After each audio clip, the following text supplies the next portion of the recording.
Okay, so in the last video I talked about just the way that we distinguish the concepts of change management versus transition management. And like I said in that previous video, I realize that I'm cutting a hair, it's kind of splitting a hair, being very specific with that.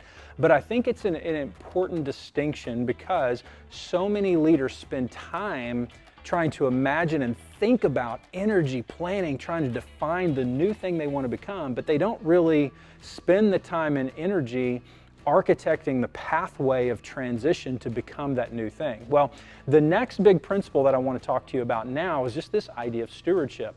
You know, growing up in church context, most of the time, almost exclusively actually, whenever we would talk about stewardship, it would be time, talent, treasure.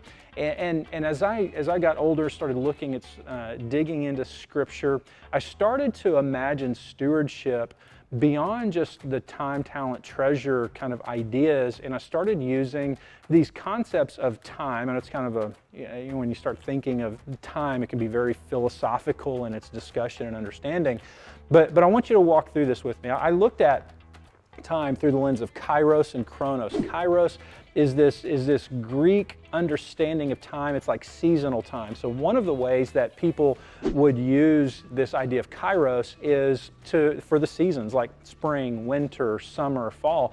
But another way that the word kairos was used and understood was almost like these epic seasons of time, or these opportunity times, and even this idea that God Himself would ordain these moments, these seasons of time for something, for an opportunity, almost this moral obligation to pursue something, or this challenge to accomplish a big task.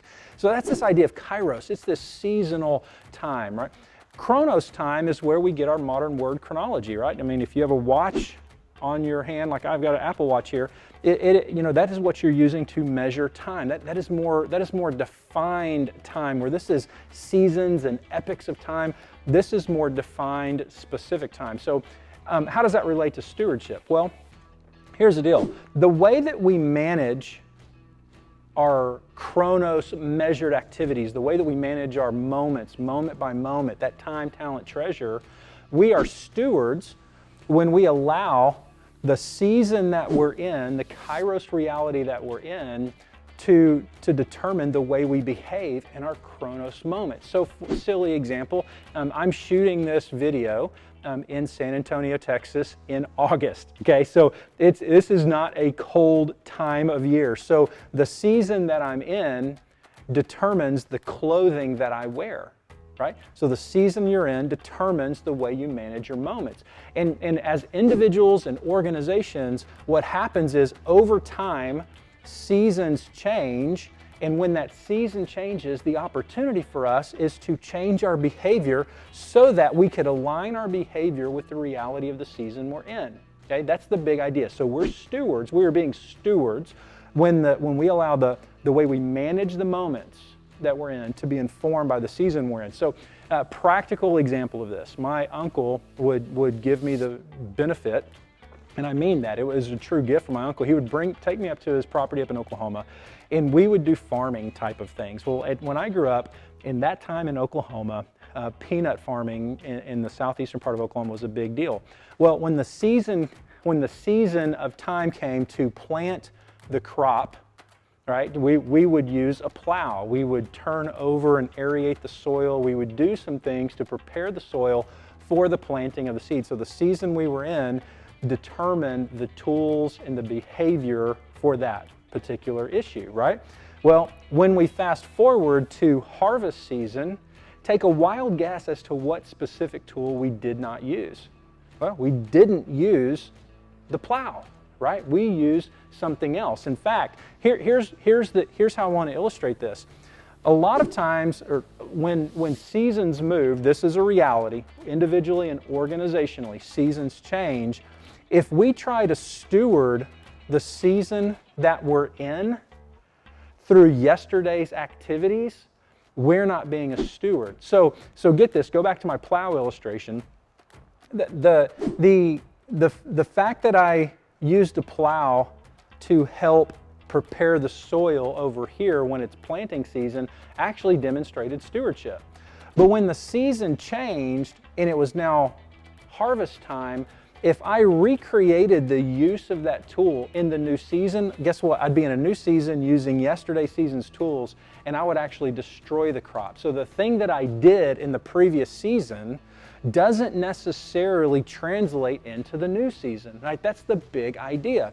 Well, when it comes to life and organizational transitions or personal transitions, sometimes it's not as clear to understand and to see that we're entering into a new season as clearly as I have it defined up here. We don't have these lines that pop up in life and say, hey, new season.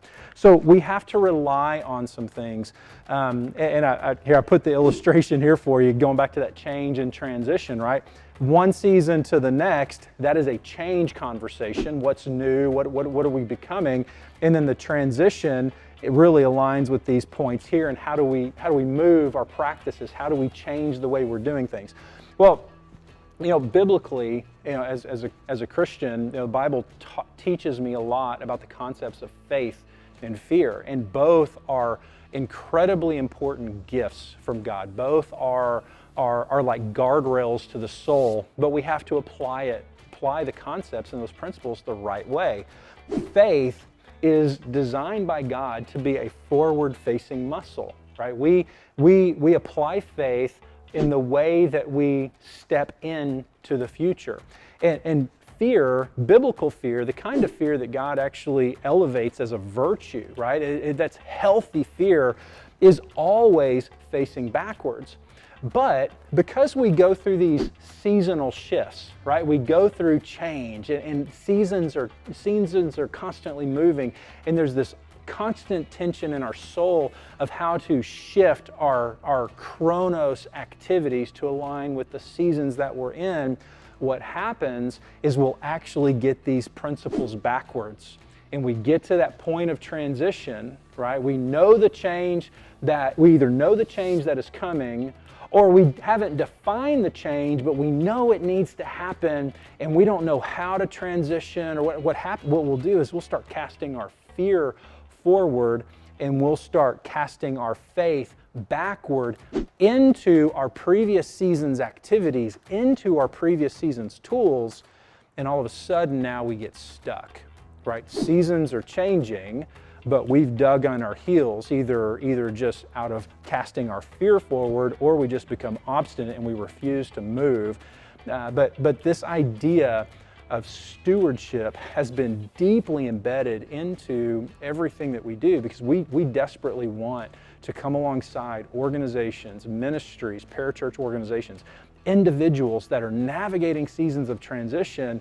The real win for us, that we define the real win, is if we can put tools in your hand, process in your hand to help you discern the change that you're experiencing, and then to give you tools to help you with courage cast your faith forward, not your fear, in the way that you step into that season of transition.